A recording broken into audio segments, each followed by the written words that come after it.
But soft, what light through yonder window breaks? It is the east, and Cleo is the sun.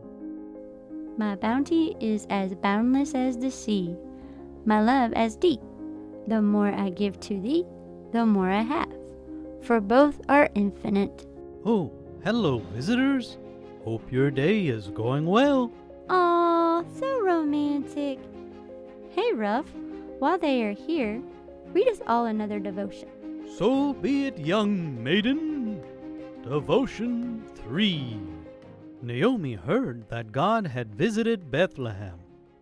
Bread was filling the land once again. The famine was over.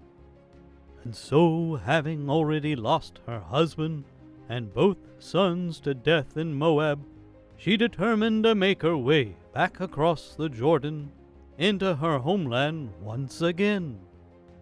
But before she did, she had some family ties to break.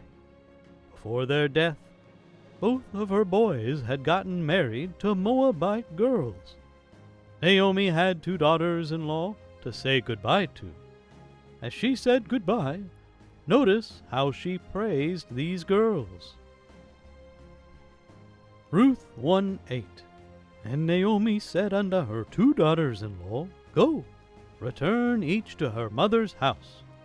The Lord deal kindly with you, as ye have dealt with the dead and with me. Naomi made special note of how good these girls had been both with her and with her boys. Were these girls Moabites? Yes. But had they been wonderfully kind? Yes again. Naomi would not let their pagan background keep her from being honest about their good qualities. There is a needed and often a very difficult lesson in that. As Christians, are we to tell the often very negative truth about sin, about sinners, about sinful organizations? Yes, certainly.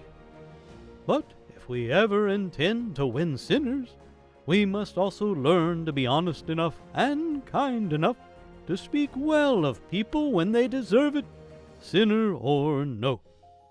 No sinner was ever won to God by hatefulness, but multitudes have been won by kindness. Do speak the unpopular truth about sin, but do speak any deservedly kind words about sinners as well. A good lesson, don't you think, Cleo? Absolutely, Meowser handsome fluffster. Yeah. Thanks, listeners. Have a blessed day.